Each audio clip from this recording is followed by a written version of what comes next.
Hello दोस्तों, Unacademy के Hindi YouTube channel पर एक बार फिर से आप सभी का बहुत बहुत स्वागत है। तो G20 की बैठक समाप्त हो चुकी है, लेकिन इस बैठक के बीच में कई सारे मुख्यमंत्रियों को भी आमंत्रित किया गया था। इसी बीच हिमाचल प्रदेश के मुख्यमंत्री प्रधानमंत्री श्री नरेंद्र मोदी जी से मिले और उन्होंने अपने राज्य के संबंध में कुछ राहत पैकेजेस की मांग की। जी हाँ, राहत पैकेजेस किस लिए मांगे गए? आपको पता है कि बीते कुछ महीनों में जब से मानसून की शुरुआत हुई थी 24 जून से लगा करके 9 सितंबर तक के बीच में हिमाचल प्रदेश की स्थितियां पर्यावरण के लिहाज से बहुत ज़्यादा फ्रेजाइल हैं और फ्रेजाइल होने के चलते भारी बारिश की वजह से वहां के इंफ्रास्ट्रक्चर और जानमाल को काफ़ी ज़्यादा नुकसान हुआ है। एक आंकड़ा बताता है कि लगभग 10,000 करोड़ रुपयों का नुकसान है, जबकि 418 के आसपास लोगों की मौत हुई है। इसके चलते उन्होंने प्रधानमंत्री से अनुरोध किया है कि उन्हें राज्य के अंतर्गत विशेष आपदा राहत पैकेजों की व्यवस्था कराई जाए और इस आपदा को राष्ट्रीय आपदा के रूप में घोषित किया जाए। अक्सर हमें राज्यों के बीच में ऐसी मांगे देखने को मिलती रहती है जहां पर इस तरह की प्राकृतिक आपदाएं घटित हो जाती हैं या फिर किसी अन्य तरह की आपदाएं होती हैं। एक सवाल यहाँ पर आपसे ये पूछा जा सकता है कि ऐसी आपदाओं के पीछे अगर केंद्र सरकार से ऐसी कोई मांग की जाती है तो केंद्र किन परिस्थितियों में किसी तरह का राहत पैकेज उपलब्ध करा सकता है? कौन कौन से कानून मौजूद हैं, किस तरह से राहत की स्थितियों को देखा जाता है और अवलोकन कैसे किए जाते हैं? क्या इन फंड की व्यवस्थाओं के बीच में किसी तरह का कोई मॉनिटरिंग सिस्टम भी मौजूद है जो इनकी देखरेख करता हो, या फंड केवल राज्यों की मांग के आधार पर ही दे दिए जाते हैं? इस तरह की बहुत सारी बातें आज के इस डिस्कशन में आपको जानने को मिलेंगी। जो टॉपिक है हमारा वो है हिमाचल के मुख्यमंत्री ने राज्य में भारी बारिश के बाद राष्ट्रीय आपदा टैग का अनुरोध क्यों किया। बेसिकली सवाल है क्यों किया, क्योंकि खबर में आपको पता चला क्या है, अब आपको पूछना है कि क्यों है, या आपसे पूछा जाएगा कि क्यों है। चलिए आगे बढ़ें, लेकिन उससे पहले कुछ जानकारी आपके साथ साझा कर लें। जो टॉपर्स अनअकैडमी में मौजूद हैं उनकी परंपरा को आगे बढ़ाते हुए आप लोगों तक आसान कोर्स उपलब्ध कराने के लिए एक डिस्काउंट ऑफर शुरू किया गया है, जिसका आप लाभ ले सकते हैं। 50% तक आपको डिस्काउंट मिल सकता है। इसमें आरंभ बैच और फाउंडेशन बैच की भी शुरुआत की गई है, तो इन बैचेस का लाभ उठा करके आप अपनी तैयारी को और बेहतर कर सकते हैं और जुड़ सकते हैं अनअकैडमी से दिए गए नंबर पर कॉल करके। तो चलिए अब समझें इस खबर को। हाल ही में हिमाचल प्रदेश के मुख्यमंत्री ने राज्य में भारी बारिश के चलते प्रधानमंत्री जी से मुलाकात कर ली। ये बात हमने समझ ली, क्योंकि तबाही जो हुई है वो बहुत ज़्यादा हुई है। उनके मुताबिक उन्होंने कुछ विवरण भी प्रस्तुत किया, जैसे 10,000 करोड़ रुपए का नुकसान, और उन्होंने क्या कहा कि हमें इसे राष्ट्रीय आपदा घोषित करना चाहिए और एक विशेष आपदा राहत पैकेज की उपलब्धता सुनिश्चित करा दी जाए। तो राज्य के पुनर्निर्माण, पुनर्विकास, राहत पैकेजेस और उन लोगों के पुनर्परिवेश को सुरक्षित करने या उनको वापस से बसाने में आसानी हो जाएगी। ठीक है, अब सवाल ये उठता है कि ये सारी प्रक्रियाएं व्यवस्थित कैसे होती है, कौन सा अधिनियम है? तो आपको दिखाई देगा 2005 का आपदा प्रबंधन अधिनियम, जो कि बनाया गया था किसी भी तरह की आपदा जैसी स्थितियों से राज्य और केंद्र के द्वारा सुरक्षा और विशेष राहत पैकेजों को उपलब्ध कराने के लिए। अब देखिए, इसका एक मूल पाठ पढ़ते हैं, इसमें किस तरह के शब्दों को शामिल किया गया है, क्योंकि किसी भी अधिनियम में जो शब्द हैं वो इंपॉर्टेंट हैं, उनका अपना एक महत्व होता है। तो समझिए, इसमें आपदा को किसी भी क्षेत्र में एक आपदा, दुर्घटना या गंभीर घटना के रूप में परिभाषित किया गया है। अगर किसी आपदा की बात आएगी तो आपदा किसे मानेंगे, इसका क्या अर्थ होगा, तो इसमें कौन कौन सी बातें हैं कि भाई किसी तरह की दुर्घटना घटित हो जाए, किसी तरह की गंभीर घटना हो जाए, किसी तरह की विपरीत परिस्थिति शामिल हो जाए, गंभीर स्थिति उत्पन्न हो जाए, और कैसी हो, प्राकृतिक हो सकती है, मानव निर्मित हो सकती है, दोनों ही स्थितियों में हो सकती है, उसको आपदा मानेंगे। दूसरा, ये दुर्घटना या लापरवाही से भी हो सकती है, जिसके परिणाम के चलते जीवन या मानव पीड़ा की पर्याप्त, यानी मानव पीड़ा की स्थिति उत्पन्न हो जाए और पर्याप्त रूप से क्षति हो जाए, इसको हम कहेंगे आपदा आ गई है। इसके अलावा संपत्ति का बहुत अधिक विनाश हो, क्षति हो जाए, पर्यावरण का क्षरण हो जाए। संपत्ति केवल मानव की आर्थिक संपत्ति ही नहीं बल्कि पर्यावरण का विनाश भी इस प्रक्रिया में शामिल होगा। मान लीजिए किसी ऊंचे पहाड़ के क्षेत्र में बहुत सारी सड़कें बनाई गई हैं, अगर सड़कें ढहती हैं तो पर्यावरण के आसपास या उस प्रकृति में मौजूद उस क्षेत्र में जो मानव निर्मित संसाधन थे या आर्थिक क्रियाकलाप के लिए जो सड़कें मौजूद थी वो बाधित हो गई, वो टूट गई। इसके अलावा जो पहाड़ टूटा वो भी तो प्राकृतिक पर्यावरण का नुकसान था। वहां पर बाढ़ आ गई, वहां पर बहुत सारी संरचनाएं भुरभुरी थी वो चटक करके टूट गई, ये सभी नुकसान भी शामिल होंगे। वनों का विनाश हो गया। और ऐसी प्रकृति का परिमाण भी ठीक ठाक हो, ऐसी प्रकृति या परिमाण का है कि प्रभावित क्षेत्र के समुदाय की मुकाबला करने की क्षमता से परे है। यानी जो लोग वहां पर रहते हैं उनके पास अब इतनी कैपेसिटी मौजूद नहीं है वो खुद को वापस से पुनर्स्थापित कर सके, वहां पर उनकी क्षमता के बाहर की बात हो गई है। अब ये कहा जाएगा कि ये पूरी आपदा की परिभाषा है, आपदा की स्थितियों पर ये बात कही गई है। तो इसके लिए जब मैनेजमेंट की व्यवस्था होगी तो उसमें भी आपको पता है कि स्ट्रक्चर्स मौजूद हैं। हमारे पास केंद्र सरकार है, हमारे पास राज्य सरकारें हैं, हमारे पास पंचायती राज का मॉडल है।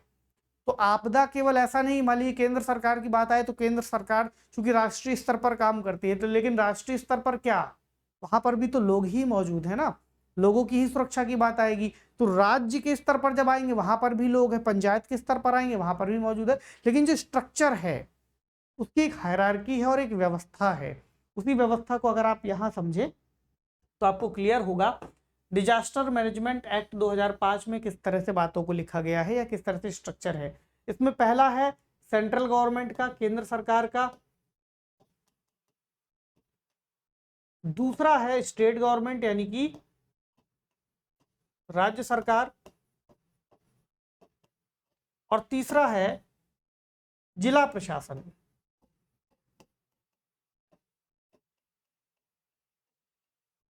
नंबर 3।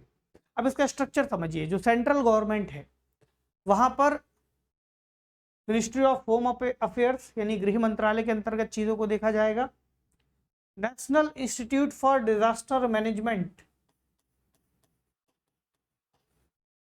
और नेशनल डिजास्टर रिस्पांस फोर्स, इन दो चीजों का गठन आपको केंद्र की संरचना के तहत दिखाई देगा। यहां पर नेशनल डिजास्टर मैनेजमेंट अथॉरिटी का गठन किया गया है जिसकी अध्यक्षता प्रधानमंत्री करते हैं। हाई पावर्ड कमेटी होती है जो इस तरह की जो फंड्स हैं उसको कई बार रिलीज करने में महत्वपूर्ण भूमिका निभाती है।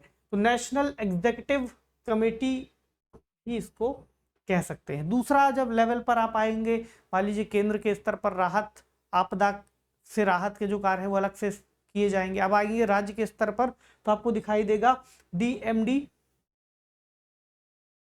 ठीक। इसके अंतर्गत स्टेट डिजास्टर मैनेजमेंट अथॉरिटी काम करेगी राज्य के स्तर पर। वैसी ही संरचना है जिसके चेयरमैन होंगे चीफ मिनिस्टर यानी कि मुख्यमंत्री, स्टेट एग्जीक्यूटिव कमेटी। उसके बाद आएगा आपको जिला स्तर पर, ठीक है। जिला स्तर पर जब आप देखेंगे तो यहाँ पर डिस्ट्रिक्ट डिजास्टर मैनेजमेंट अथॉरिटी काम करेगी जिसके को चेयरमैन होंगे DM, ठीक। इसके नीचे पंचायत के स्तर पर और म्यूनिसिपैलिटीज के स्तर पर भी इस तरह की संरचनाओं के गठन दिखाई पड़ते हैं और फिर वहां पर इस तरह से पूरी संरचना को कार्यशील या प्रगतिशील किया जाता है। और हर एक संरचना के बाद आवश्यकता पड़ती है मुख्य चीज की यानी धन की। तो धन कहां से आएगा, आपदा राहत कोष किस तरह से बनाए गए हैं, कैसे कार्य करते हैं, इसको समझिए। तो राष्ट्रीय आपदा राहत कोष, नेशनल डिजास्टर रिलीफ फंड, इसका उल्लेख भी 2005 का जो अधिनियम है आपदा प्रबंधन अधिनियम उसमें किया गया है। इसमें नेशनल डिजास्टर रिलीफ फंड की तर्ज पर एक स्टेट डिजास्टर रिलीफ फंड की भी बात की गई है जिसका जो पैसा है राज्य उसका उपयोग करते हैं और अधिसूचित आपदाओं की प्रतिक्रिया के लिए राज्य सरकारों के पास मौजूद एक प्राथमिक निधि है।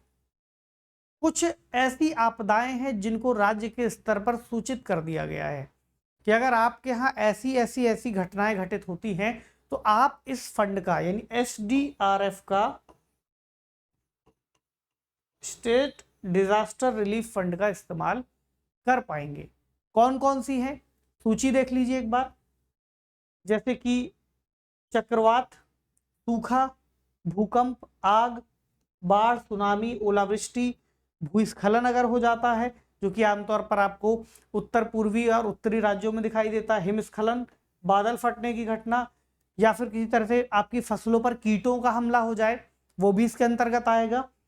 ठंड या शीतलहर से किसी तरह की कोई बड़ी दुर्घटना हो जाए, तो ये आपदाएं अधिसूचित आपदाओं के तहत आएगी। तब राज्य सरकारें इस फंड का प्रमुखता से उपयोग कर पाएंगी, एसडीआरएफ का फंड। इसके अलावा केंद्र सरकार सामान्य राज्यों में एसडीआरएफ के फंड में 75% योगदान देती है। वहीं जो हिमालयी राज्य हैं वहां पर 90% का योगदान रहता है, 10% की व्यवस्था राज्य करता है।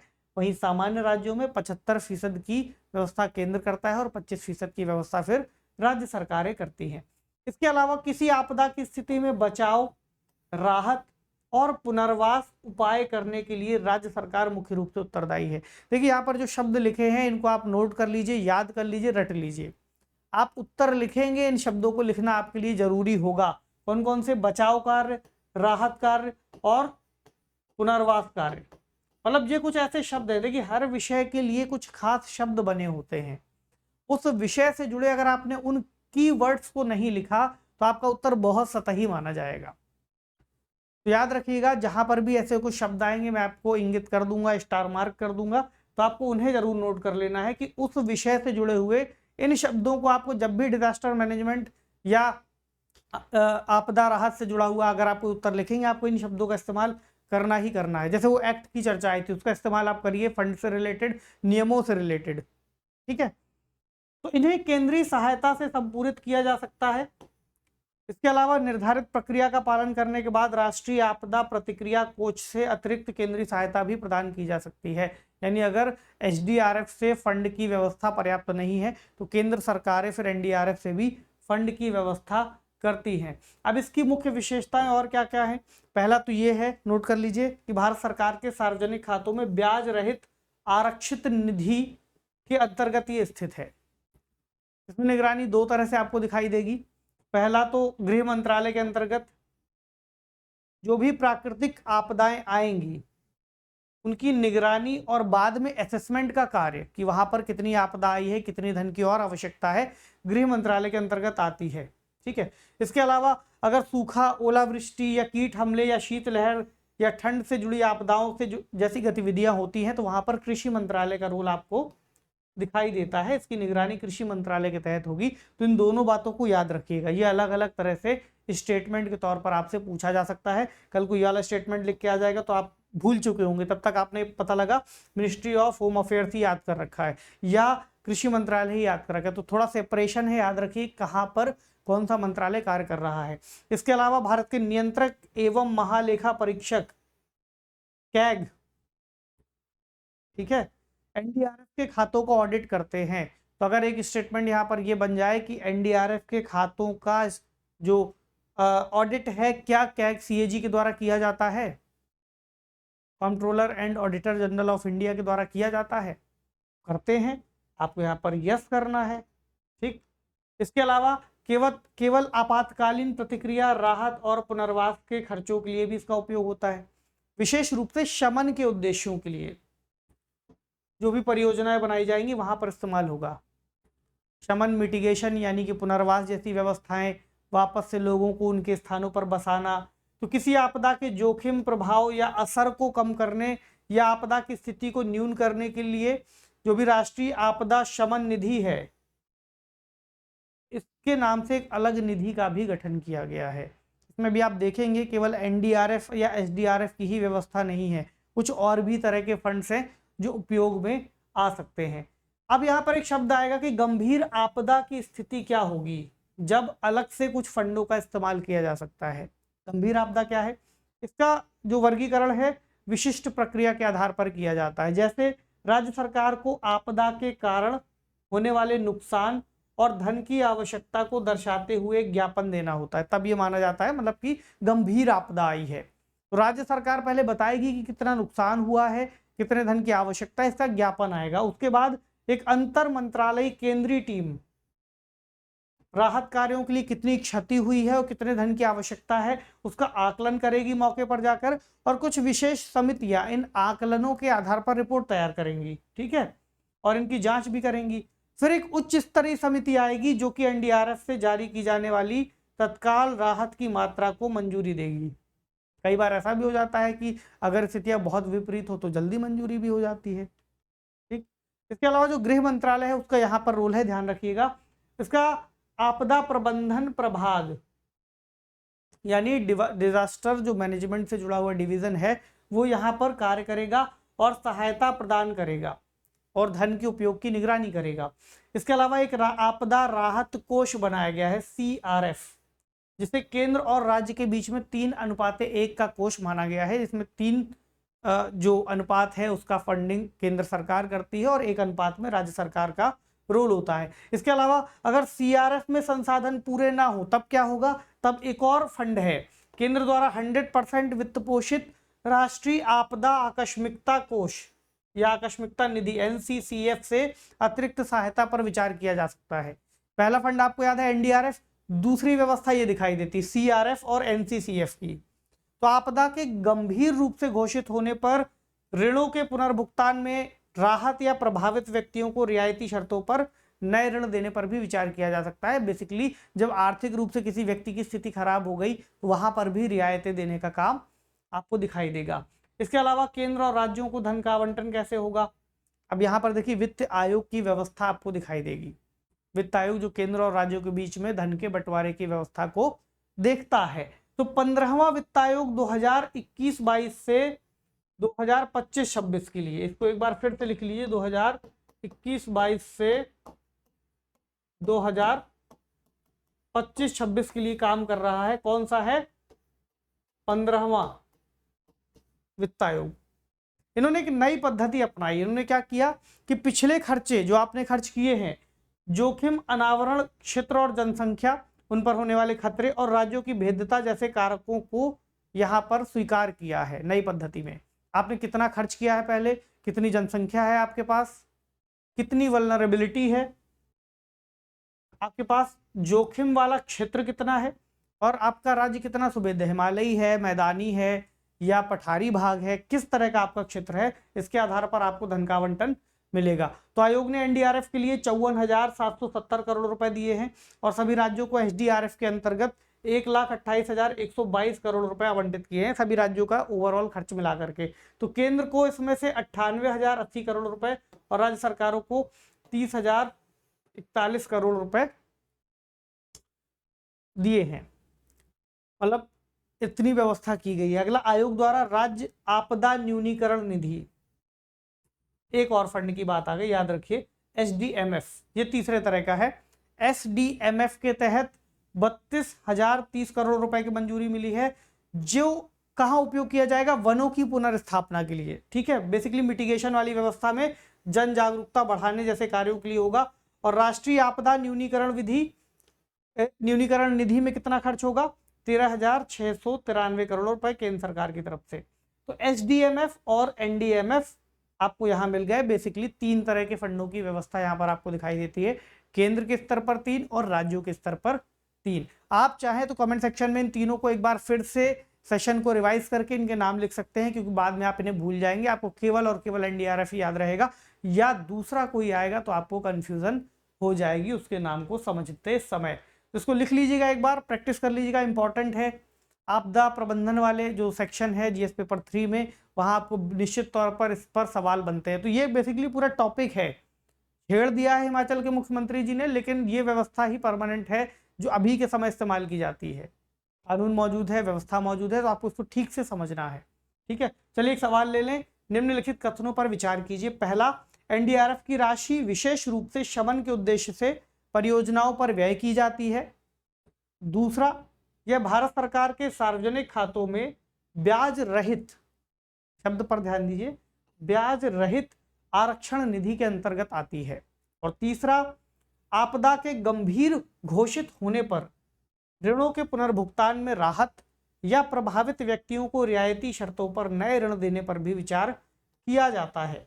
तो आपको बताना है कितने कथन यहाँ पर सही है, कमेंट सेक्शन में इसका जवाब दीजिए। पीछे हमने कई सारे स्टेटमेंट को मार्क किया है, तो जरूरी नहीं कि प्रश्न केवल इन्हीं स्टेटमेंट से बनेगा, उनसे भी बन सकता है। कि राज्य आखिरकार कब खर्च करते हैं, केंद्र सरकार कितना फंड देती है, 75% और 25%, किन राज्यों को 10% देती है, 90% देती है, मतलब 90 और 10 का रेशियो कहाँ पर दिखाई देता है, ये भी बहुत कीवर्ड है। इस तरह के नॉर्मल स्टेटमेंट फ्रेम हो जाएंगे और आप कंफ्यूज हो जाएंगे। तो आपको इस प्रश्न का जवाब कमेंट सेक्शन में देना है। आप हमें लिख सकते हैं कि इस सेशन में आपने क्या सीखा है, या फिर किसी अन्य तरह का सवाल अगर आपके मन में मौजूद हो या कोई दुविधा हो, आप वो भी लिख सकते हैं हमें। ठीक है, तो आपसे मिलते हैं अगले सेशन में। अगर आप चैनल पर नए हैं तो उसको लाइक, शेयर और सब्सक्राइब कर सकते हैं। पढ़ते रहिए, अपना खूब सारा ख्याल रखिए। शुक्रिया।